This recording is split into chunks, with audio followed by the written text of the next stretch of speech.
আসসালামু আলাইকুম রহমতুল্লাহি অবরকাতুহ। সম্মানিত দর্শক, বিএনপির ভারপ্রাপ্ত চেয়ারপারসন বা চেয়ারম্যান জনাব তারেক রহমান, আপনারা যারা দূর থেকে তাকে দেখেছেন তারা সবাই মোরলেস সবসময় তাকে বিনয়ী, ভদ্র, পরিশীলিত এবং তাকে সদা হাস্যময় অবস্থাতেই দেখেছেন। মানে রাগান্বিত হওয়া, উত্তেজিত হওয়া, আঙ্গুল উঁচিয়ে কথা বলা, প্রতিপক্ষকে হুমকি দেওয়া, ধামকি দেওয়া সাধারণত তার যা পাবলিক লাইফ রয়েছে এটিতে আমি অন্তত দেখিনি। তাকে সেই ছাত্রজীবন থেকে যারা দেখেছেন, আমারও একটু দেখার সুযোগ হয়েছে। তো সেখানে তাকে ওই অবস্থাতেই আমরা সবাই দেখেছি। সে তুলনায় তার যে ছোট ভাই জনাব আরাফাত রহমান কোকো, তিনি তুলনামূলকভাবে গম্ভীর ছিলেন, রাগী ছিলেন।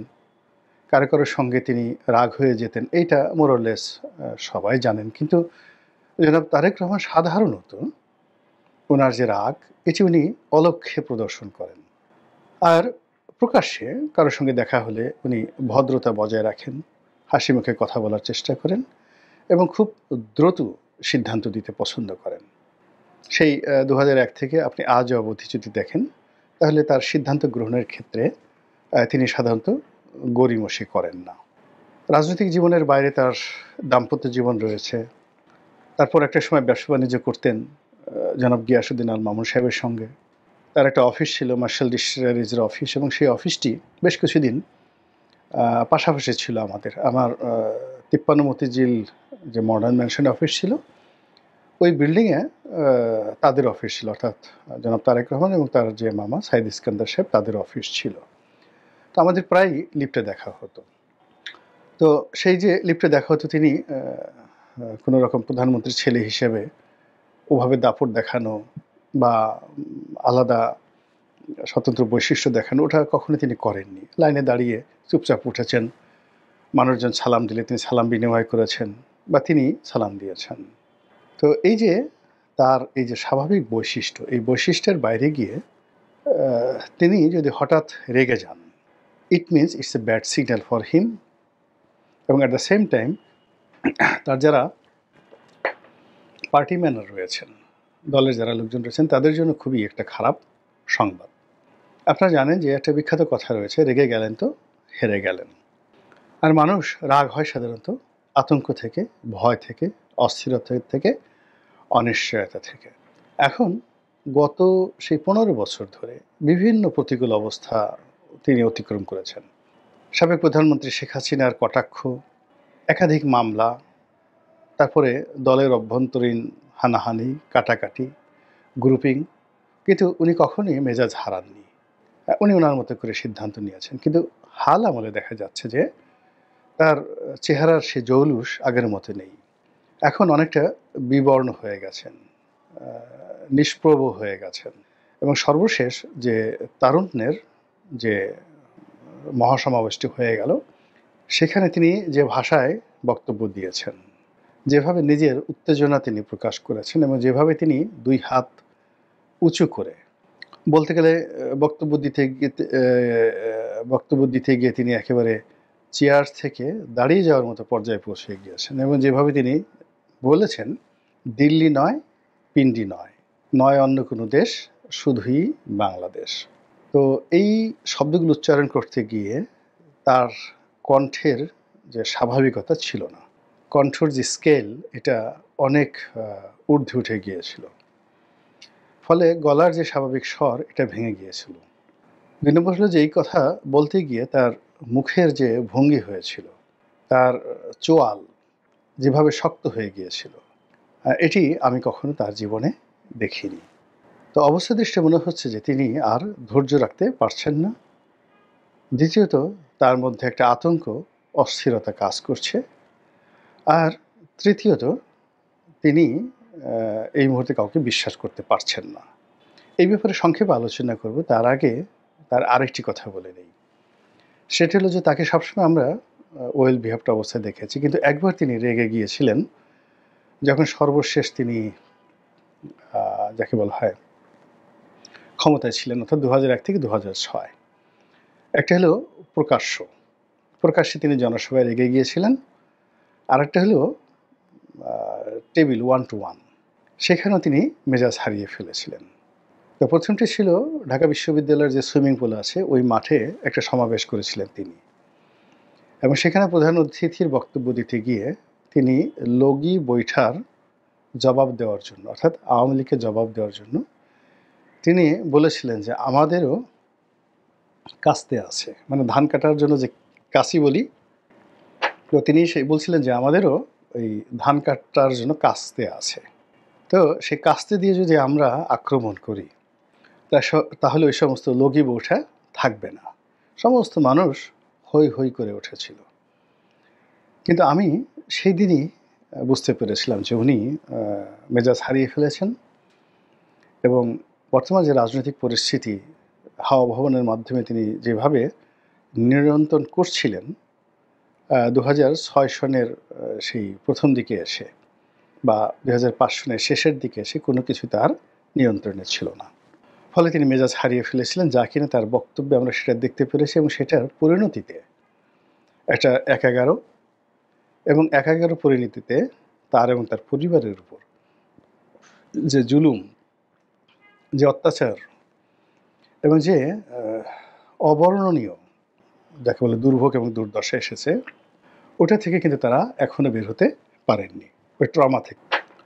তো এই গেল প্রকাশ্য ময়দানে তার ধৈর্য হারানোর বা রাগ হওয়ার কার্যকারণ। দ্বিতীয় যে গোপন বিষয়টি, সেটি জনাব হুসেন মোহাম্মদ এরশাদ সাহেব এবং তার আপনজন যারা আছেন তারা এই ঘটনাটি দেখেছেন, জানেন। আর জনাব তারেক রহমান সাহেবের সঙ্গে যারা ছিলেন তারা জানেন। অর্থাৎ 2006 সনের সেই নির্বাচনের যে প্রাক্কালে রাজনৈতিক জোট হবে, তো সেখানে আওয়ামী লীগও জাতীয় পার্টিকে টানছে আর বিএনপিও জাতীয় পার্টিকে টানছে। কিন্তু এরশাদ সাহেবের একটা নিদারুণ ঘৃণাবোধ ছিল বিএনপির উপর। বিএনপিকে তিনি বিশ্বাস করতে পারছিলেন না, এবং 1991 থেকে 96 পর্যন্ত বিএনপি জাতীয় পার্টির উপর যে জুলুম, যে অত্যাচার চালিয়েছে, এটা মানে ওই সময়ের প্রেক্ষাপটে এখন আওয়ামী লীগের উপর যে জুলুম অত্যাচার চলছে, এটাকে আপনি যদি 1991 মডেল নিয়ে যান, ওটা তার চেয়েও বিভৎস ছিল সব দিক থেকে। তখন রাজপথে আমরা দেখেছি যেভাবে জাতীয় পার্টির নেতাদেরকে অপমান করা হয়েছে, যেভাবে এরশাদ সাহেবকে জেলে নিয়ে অপমান করা হয়েছে, যেভাবে তাদের উপর হামলা চালানো হয়েছে, তাদের সমাবেশগুলো পণ্ড করে দেওয়া হয়েছে। মিজানুর রহমান চৌধুরীর মতো মানুষ মানে পাগলের মতো দৌড়ে তাকে সেই ধূপখোলা মাঠে, সায়দাবাদের ওখানে যে একটা মাঠ আছে, সেই মাঠ থেকে তিনি প্রাণ নিয়ে যেভাবে পালিয়েছিলেন, সে দৃশ্য যারা না দেখেছেন কল্পনা করতে পারবেন না। এই কাজগুলো হয়েছে। তো এই কারণে উনি জেলখানা থেকে যখন তার অপশন আসলো 95 সনের দিকে, তিনি বললেন যে না, কোনো রকম স্বার্থ দরকার নেই, শেখ হাসিনাকে আমরা সমর্থন দেব। এবং জাতীয় পার্টির সমর্থন নিয়েই কিন্তু শেখ হাসিনা 1996 সনে ক্ষমতায় এসেছিলেন। এনিওয়ে, আবার যখন 2001 সনে এসে তারেক রহমান সাহেব বুঝলেন যে জাতীয় পার্টির সমর্থন দরকার, তো তিনি এরশাদ সাহেবের সঙ্গে বৈঠক করতে গেলেন তার বাসায়। তো তার বাসায় বৈঠক করতে যাওয়ার আগে কয়েক দফা তাদের মধ্যে বিভিন্ন ভায়া মিডিয়াতে আলাপ আলোচনা হয়েছে, এবং এরশাদ সাহেবের তো একটা অভ্যাস আছে, তিনি টাকার প্রতি তার একটা লোভ ছিল। 2 নম্বর হলো যে তিনি কোনো একটা কথায় স্থির থাকতে পারতেন না, কথা পরিবর্তন করে ফেলতে পারতেন।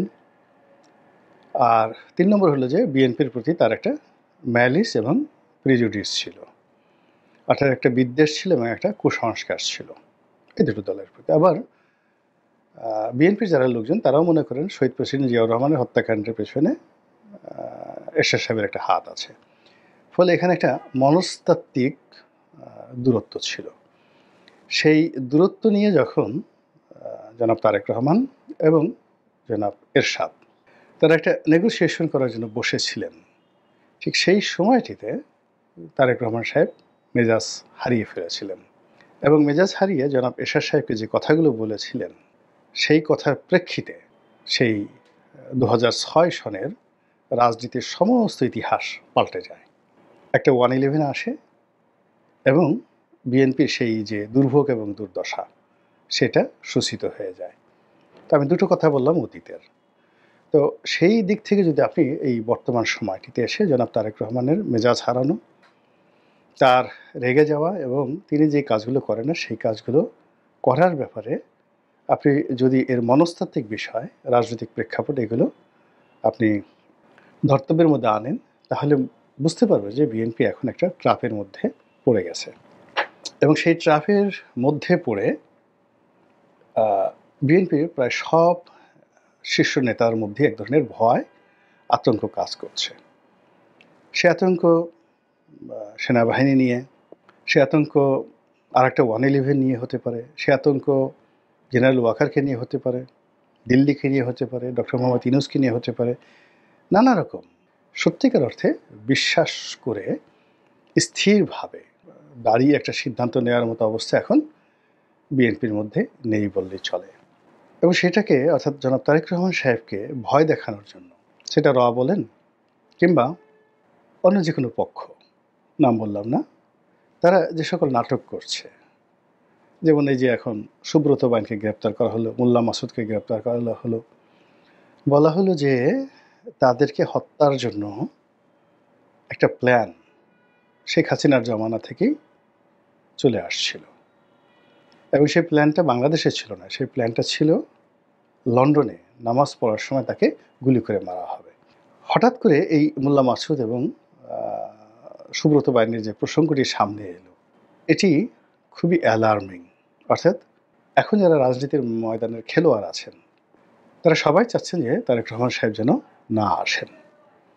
আর আমাদের এই উপমহাদেশে অনেকগুলো ঘটনা এভাবে ঘটেছে, যেমন ধরেন রাজীব গান্ধীর মৃত্যু, কিংবা ধরুন বেনজির ভুট্টোর হত্যাকাণ্ড, কিংবা শাহনেওয়াজ ভুট্টো, বেনজির ভুট্টোর ভাইয়ের যে শাহনেওয়াজ ভুট্টোর হত্যাকাণ্ড, এমনকি শহীদ প্রেসিডেন্ট জিয়াউর রহমান সাহেবের যে হত্যাকাণ্ড, কিংবা বঙ্গবন্ধুর হত্যাকাণ্ড, এই সব মিলিয়ে সব জায়গাতে যে রাজনীতির মুনাফেকি, রাজনীতির মির্জাফরি এবং রাজনীতির যে ভয়ালো পরিণতি, এটি যে কোনো মানুষকে যারা শীর্ষ পর্যায়ে আছে তাদেরকে আতঙ্কগ্রস্ত করবে। তারেক রহমান সাহেব তার বাইরে নন, তার মধ্যে এই জিনিসগুলো থাকবে।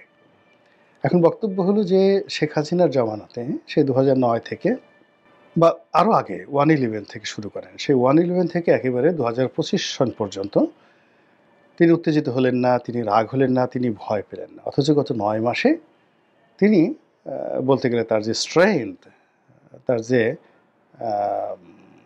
ক্যাপাবিলিটি, তার যে লিডারশিপ কোয়ালিটি, এই টোটাল জিনিসগুলো যে একটা ডায়াগ্রাম তৈরি হয়েছিল, তিনি সেই ডায়াগ্রামের বাইরে হঠাৎ করে এলেন কেন? এবং তার এই যে অবস্থা, এই অবস্থার উপরে কিন্তু আগামী দিনের রাজনীতির সকল হিসাব নির্ভর করছে এবং সকল পরিণতি নির্ভর করছে। মহান আল্লাহ রাব্বুল আলামিন আমাদের সবাইকে হেদায়েত দান করুন এবং হেফাজত করুন। আসসালামু আলাইকুম রহমতুল্লাহি ওয়া বারাকাতুহু।